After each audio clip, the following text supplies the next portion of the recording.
ऐसी कहानी जिसे मैं भी बताने से डरता हूँ। नमस्कार, मेरा नाम विक्की विशाल है और आप सुन रहे हैं खौफ टीवी।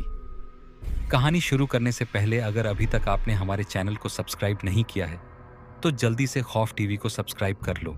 राजस्थान का कुलधरा गांव, वो गांव जहां सदियों पहले एक ही रात में पूरा का पूरा आबादी बिना कोई निशान छोड़े गायब हो गई थी। इतिहासकार आज भी इसे रहस्य कहते हैं, लेकिन स्थानीय लोग जानते हैं यह कोई साधारण पलायन नहीं था।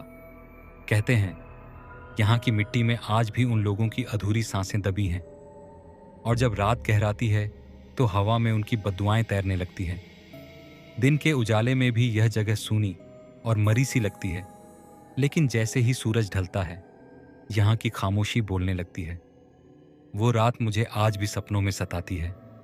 मैं कुलधरा गांव के पास से गुजर रहा हूँ था कि अचानक मेरी कार झटके के साथ बंद हो गई।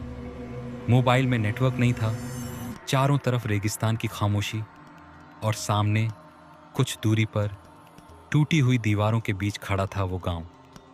मजबूरी में मुझे गांव की तरफ जाना पड़ा।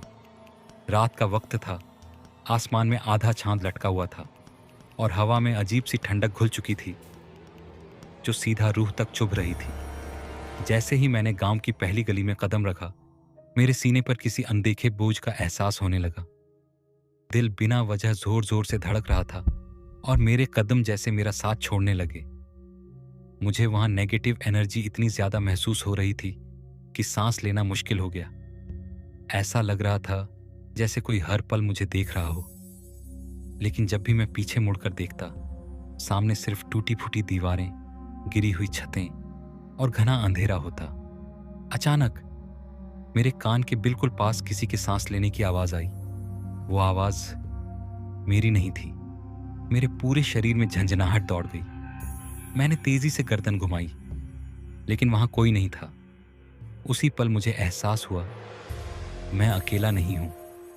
मेरी गर्दन के पीछे ठंड सी दौड़ गई और अचानक ऐसा लगा जैसे किसी ने मेरे कंधे पर हाथ रख दिया हो। वो हाथ दिखाई नहीं दे रहा था, लेकिन उसका वजन मैं साफ साफ महसूस कर सकता था। मेरे मुंह से आवाज तक नहीं निकल रही थी। तभी मुझे दूर से पत्थरों पर चलते कदमों की आवाज सुनाई दी, धीरे, बहुत धीरे। फिर एक और आवाज आई, जैसे किसी ने मेरे कान में फुसफुसाकर कहा हो, तुम भी यहीं रह जाओगे।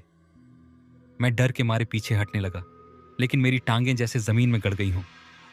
दीवारों की दरारों से परछाइयां सरकती हुई मेरी तरफ बढ़ रही थी। मुझे महसूस हो रहा था ये गांव मुझे देख नहीं रहा था, ये मुझे पहचान रहा था। तभी अचानक हवा जोर से चली और आधा चांद बादलों में छुप गया। चारों तरफ घुप अंधेरा छा गया और उसी अंधेरे में मुझे समझ आ गया, कुलधरा सिर्फ एक वीरान गांव नहीं था, वो जिंदा था और शायद मेरी ही आमद का सदियों से इंतजार कर रहा था। अगर आप भी कभी ऐसे फंस जाओ तो सबसे पहले खौफ टीवी को सब्सक्राइब कर लेना।